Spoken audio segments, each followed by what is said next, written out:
En el patio de atrás. Bienvenido. Apaga la luz, sube el volumen y acompáñame a escuchar lo que ocurrió. Mi taller siempre olía a barniz, a polvo de madera, a años de historia encapsulados en cada pieza. Era un olor honesto, el de un trabajo bien hecho, el de la paciencia. Pero el escritorio del escritor, ese trajo consigo algo más. Me lo trajo un cliente de esos que tienen más dinero que tacto, un coleccionista con una obsesión por lo auténtico, por lo cargado de historia, como él decía. El escritorio perteneció a un autor de esos de culto, que murió en circunstancias un poco turbias hace décadas. Su cliente quería el escritorio restaurado, pero sin perder su esencia.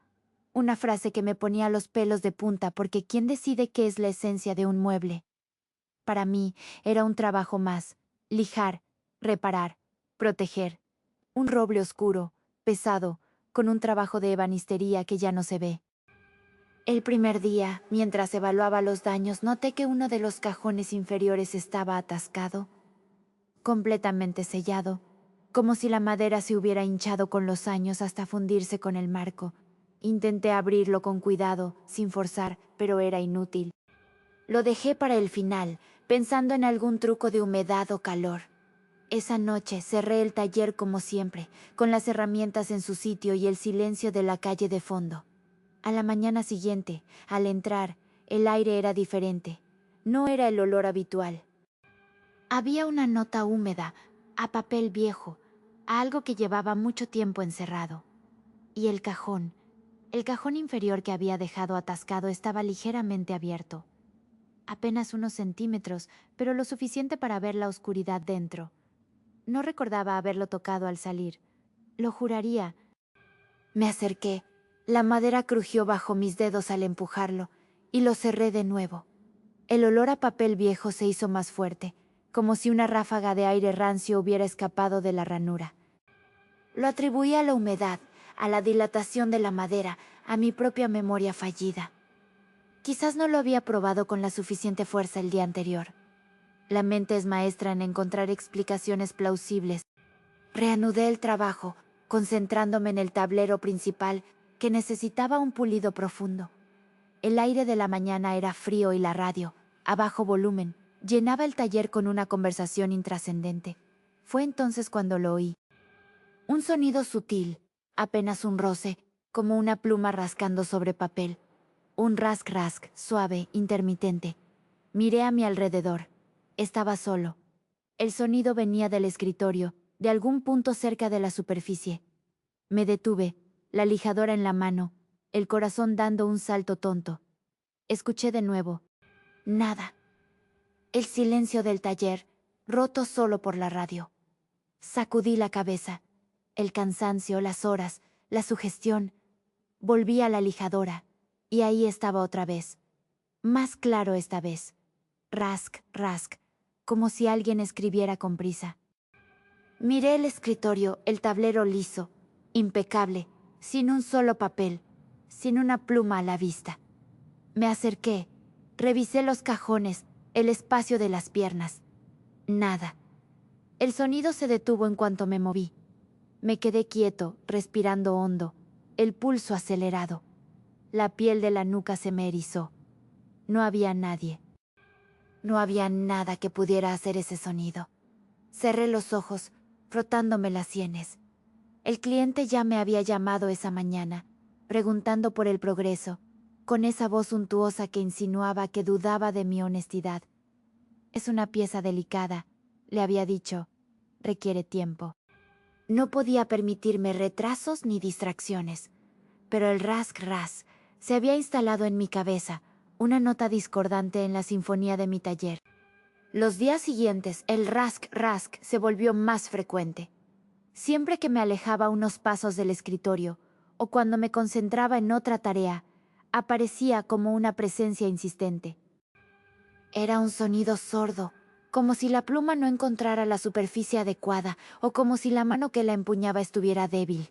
Y el olor a papel viejo y tinta, que al principio era casi nostálgico, empezó a mezclarse con algo más. Un hedor. No era el de la madera podrida, ni el de un animal muerto. Era más sutil, más insidioso, un olor a humedad estancada, a algo que se descomponía lentamente, pero sin llegar a la putrefacción total. Un olor a encierro, a decadencia. Traté de encontrar la fuente. Busqué en cada rincón del taller, en las grietas del escritorio, debajo de los cajones. Nada. El olor parecía emanar directamente de la madera, como si el propio mueble estuviera enfermo. Me sentí observado. No era una sensación de paranoia, sino una conciencia de que algo estaba ahí, un peso invisible en el aire. El cajón atascado, que ahora sabía que no estaba atascado en absoluto, permanecía cerrado, pero cada vez que pasaba junto a él sentía una punzada de incomodidad. El cliente volvió a llamar. Su voz era más impaciente, casi amenazante. Señor, espero que el escritorio esté recibiendo la atención que merece. Es una pieza valiosa, no un simple mueble de segunda mano. Le aseguré que sí, que estaba trabajando con la máxima dedicación. Pero la verdad era que el escritorio me estaba distrayendo, me estaba robando la paz, el olor, el sonido, la sensación. Empezaba a sentir que no estaba restaurando un objeto, sino profanando algo, o interrumpiendo. Fue durante el proceso de lijado fino, cuando mis manos estaban más expuestas a la madera, que apareció la primera astilla, una pequeña, apenas perceptible, en la yema de mi índice derecho. No le di importancia. Es el pan de cada día de un restaurador. La saqué con unas pinzas, la desinfecté y seguí trabajando. Pero al día siguiente, otra. Y luego otra. No eran astillas grandes, de esas que te avisan con un pinchazo. Eran finas, como agujas, que se incrustaban sin que te dieras cuenta, y luego empezaban a molestar, a doler. Y lo extraño era que aparecían en lugares donde no había estado lijando, o donde la madera ya estaba lisa. Una vez, la encontré en la palma de la mano, debajo de una cicatriz vieja, un lugar que rara vez tocaba directamente con la superficie del escritorio. Empecé a usar guantes, algo que detestaba porque me quitaba la sensibilidad. Pero ni así. Las astillas seguían apareciendo, a veces tan pequeñas que solo las sentía como una irritación punzante debajo de la piel. El hedor a descomposición se había vuelto constante. Era como si el aire del taller se hubiera impregnado de él, y ya no pudiera escapar. Abría las ventanas, encendía extractores, pero el olor persistía, más fuerte alrededor del escritorio. El rask-rask ahora era más audaz, más cercano. A veces me parecía oírlo justo detrás de mí, como si alguien se inclinara sobre mi hombro. Me giraba de golpe, y solo encontraba el vacío, la madera oscura del mueble, la luz de la bombilla reflejándose en su superficie. El cliente, por supuesto, volvió a llamar. Me han dicho que el trabajo está tardando más de lo esperado. ¿Hay algún problema? Su tono era gélido. Le aseguré que era una cuestión de meticulosidad, que no quería estropear una pieza tan histórica. Pero la verdad es que el escritorio me estaba ganando. Estaba empezando a sentir una especie de respeto, o de miedo, hacia él. Como si no fuera un objeto inerte, sino algo con una voluntad propia que se resistía a mis manos. Una tarde, mientras aplicaba el tinte final, mis ojos se posaron en una sección del tablero que ya había lijado y pulido varias veces. Y ahí estaba, una serie de marcas finas, casi invisibles, grabadas en la madera. No eran arañazos, ni imperfecciones de la veta. Eran letras, una palabra, no, grabada con una precisión que desafiaba mi memoria. Yo había trabajado esa zona, la había dejado lisa como un espejo. Imposible. Pasé el dedo por las letras. Eran superficiales pero inconfundibles. Un escalofrío me recorrió la espalda. Era como si la madera misma hubiera sangrado tinta.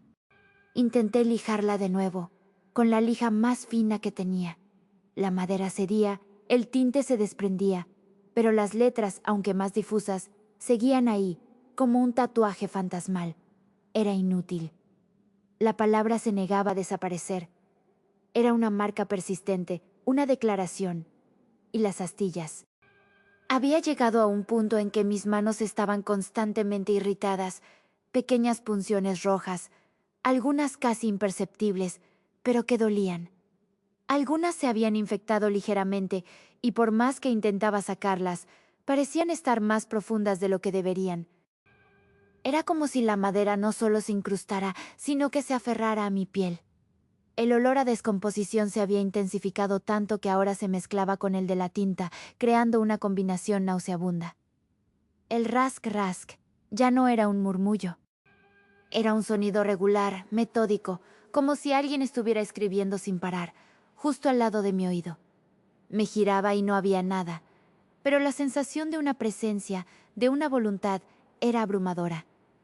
El cliente me llamó de nuevo. Su voz ahora era impaciente y fría. Señor, o el escritorio está listo para el final de semana, o tendré que tomar medidas. Me sentía acorralado. El escritorio era una trampa, una tortura silenciosa, y mi trabajo se había convertido en una lucha contra algo que no entendía. Las astillas ya no eran solo un problema en mis manos. Empezaron a aparecer en mis antebrazos, en los pliegues de mis codos, incluso una vez en mi cuello, debajo de la camisa. Eran diminutas, sí, pero su persistencia era lo que me aterraba.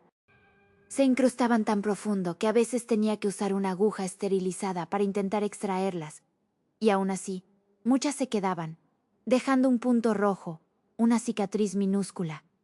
Mi piel estaba irritada, áspera al tacto, como si yo mismo me estuviera convirtiendo en parte del escritorio. El hedor a descomposición era abrumador. Ya no podía ignorarlo, ni racionalizarlo. Se pegaba a mi ropa, a mi cabello. Mis clientes habituales, los pocos que pasaban por el taller, empezaron a comentar. ¿Todo bien, señor? Huele un poco extraño aquí. Yo balbuceaba excusas sobre un problema con las tuberías o un producto nuevo. Pero sabía que era el escritorio. Era su aliento, su esencia putrefacta. El rask-rask se había transformado en algo más complejo. A veces parecía seguir un ritmo, una cadencia. Como si la mano invisible que lo producía estuviera intentando formar palabras, frases. Era un murmullo constante, una actividad febril que me hacía dudar de mi propia cordura. Me encontraba hablando solo, susurrando al escritorio, preguntándole qué quería, qué estaba haciendo. Era ridículo, lo sé. Pero la soledad del taller, la presión del cliente y la constante agresión de las astillas me estaban llevando al límite. El cliente volvió a llamar. No preguntó, exigió. Lo quiero para el lunes. No hay excusas. Sentía que me estaba volviendo loco.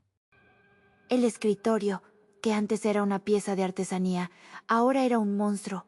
Un ser que se resistía a ser restaurado, que se aferraba a su decadencia y que me estaba arrastrando con él. Una mañana, al llegar al taller, el olor era tan denso que casi me hizo vomitar. Y el rask-rask no era un murmullo, sino un sonido claro y audible, como si una pluma estuviera arañando furiosamente la madera. Me acerqué al escritorio, temblando, y lo vi. En el centro del tablero, donde antes solo había estado el no fantasmal, ahora había una frase completa, grabada con una profundidad que no podía ser obra de una simple lija. No alteres mi obra. Las letras eran irregulares, como escritas con prisa, con furia, pero inconfundibles. Era un mensaje. Directo, brutal. Sentí un frío helado en el pecho.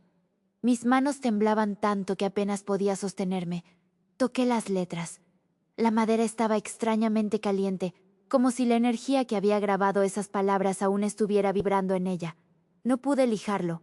No pude hacer nada. Me quedé mirándolo, la frase grabada en mi mente tanto como en la madera. Era la confirmación de lo que ya sospechaba. No era el mueble, era lo que habitaba en él. Era el escritor. El cliente llamó de nuevo. Esta vez no fue una amenaza, fue una orden. El lunes, sin falta. He pagado un precio muy alto por esa pieza y no toleraré más demoras. Intenté explicarle, balbuceé algo sobre un daño imprevisto, una complicación. Él se rió. No me cuente historias, señor, solo haga su trabajo. Me sentí humillado. ¿Cómo le explicaba que el escritorio estaba vivo? ¿Que el espíritu de un hombre muerto se negaba a que lo tocara? Me sentí atrapado entre la locura del escritorio y la intransigencia del cliente. Las astillas en ese momento eran lo de menos. Lo demás era la frase, la voluntad, la presencia. El escritor no quería que su obra, su escritorio fuera alterado. Y yo, un simple restaurador, había osado desafiarlo. La frase en el escritorio era solo el principio. Esa noche, al intentar conciliar el sueño, sentí una picazón intensa en la palma de mi mano izquierda. Al encender la luz, lo vi. Bajo mi piel, como si mis venas se hubieran reordenado, había líneas rojas finísimas que formaban una letra. Una M, luego, en el dorso, una I. Eran palabras, grabadas en mi propia carne, mi piel, el papel. El horror me invadió. No eran astillas, no eran arañazos, era una escritura interna, una marca que se manifestaba desde dentro. Sentí náuseas. Era la evidencia más brutal, la más íntima. El escritor no solo se comunicaba a través de la madera, usaba mi propio cuerpo como lienzo. Las astillas, que ya eran un tormento constante, ahora parecían ser los puntos y comas de esa escritura viviente. Sentía un dolor punzante en cada una de ellas, como si se movieran, como si estuvieran creciendo. Mi pulso era un tambor en mis oídos. La locura. Estaba perdiendo la cabeza. No podía contárselo a nadie. ¿Quién me creería? ¿Quién no pensaría que me había vuelto loco? El cliente me llamaría a la policía. Me acusaría de vandalismo o de delirios. Al día siguiente volví al taller con el estómago revuelto y la mente nublada. El hedor a descomposición era insoportable. El ras-ras era una orquesta de plumas invisibles. Me acerqué al escritorio. Las letras en mi mano ardían. Miré la frase en la madera. No alteres mi obra. Y entonces lo entendí. No era solo que no quería que lo restaurara, era que quería que lo terminara. Quería que yo fuera su mano, su instrumento. La idea me revolvió el estómago. Ser el escriba de un muerto. Era la única manera de que me dejara en paz, o de que el escritorio quedara listo para el lunes. Tomé una decisión desesperada. No podía luchar contra aquello. Si quería que terminara su obra, le daría lo que quería, pero a mi manera. Comencé a trabajar en el escritorio con una nueva intención. No restaurar, sino completar. Dejarlo como si el escritor lo hubiera dejado, abandonado, con un último pensamiento. Abrí el cajón inferior, el que se abría solo. Dentro, encontré un puñado de papeles amarillentos, un tintero seco y una pluma de ave gastada. El olor a descomposición se hizo asfixiante.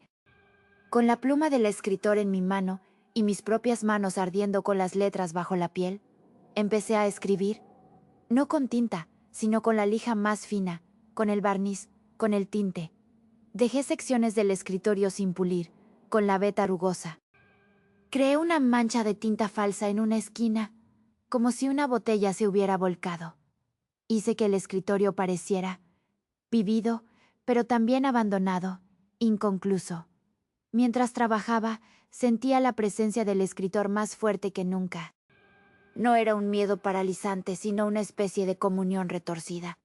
Sentía sus ojos sobre mí, su aliento frío en mi nuca. El rask-rask se volvió errático. Luego se detuvo. Las astillas seguían apareciendo, pero ahora no se incrustaban. Parecían brotar de mi piel, como si mi cuerpo estuviera expulsando la madera, rechazándola. Las letras en mis manos, sin embargo, permanecían, ardientes, un recordatorio constante. Era un pacto tácito. Yo no alteraba su obra, sino que la interpretaba. Le daba un final que él no pudo dar. Y él me dejaba en paz, o eso esperaba. El lunes se acercaba, y la presión del cliente era un peso constante. Tenía que terminar, tenía que liberarme. El lunes llegó. El escritorio estaba terminado. No era la pieza impecable que mi cliente esperaba, pero era una pieza con historia. Una historia que yo había ayudado a escribir, sin quererlo. El cliente llegó, con su séquito de asistentes y su aire de superioridad. Examinó el escritorio con una mirada crítica, frunciendo el ceño ante la imperfección de la mancha de tinta falsa, ante la veta rugosa en algunas zonas. No es exactamente lo que esperaba, dijo con un tono de decepción. Pero entiendo que estas piezas antiguas tienen su carácter. No le conté nada. No podía. Él nunca lo habría entendido. Se llevó el escritorio, y yo me quedé en mi taller, con el silencio, y con el hedor a descomposición que, aunque más tenue, aún persistía en el aire. Las letras en mis manos nunca desaparecieron. Se desvanecieron un poco, sí, pero bajo la piel, las líneas rojas aún se insinúan. Una una I, fragmentos de una escritura que no es mía. Las astillas son la peor parte. Algunas se quedaron, se incrustaron tan profundo que los médicos no pudieron sacarlas sin causar más daño. Son como pequeños puntos de dolor constante, recordatorios punzantes de la madera que se negó a ser domada. Mis manos están ásperas, siempre un poco rojas, y cada vez que toco un objeto de madera vieja, siento un escalofrío, una aversión. Ya no puedo trabajar con muebles antiguos como antes. La idea de profanar otra obra me aterra. El olor a barniz ya no me parece honesto. Ahora, cuando estoy solo en el taller por la noche, a veces creo oír un leve rasc-rasc en la distancia, o sentir el hedor a descomposición en una brisa fría. Y sé que no es la madera, es la memoria, la voluntad, la obra. Y sé que, aunque el escritorio se haya ido, el escritor, de alguna manera, sigue escribiendo. Y yo soy su papel. Mi piel, su papel. No volveré a tocar un escritorio viejo. Nunca más. Porque a veces lo peor no está bajo la cama. Está en el patio de atrás.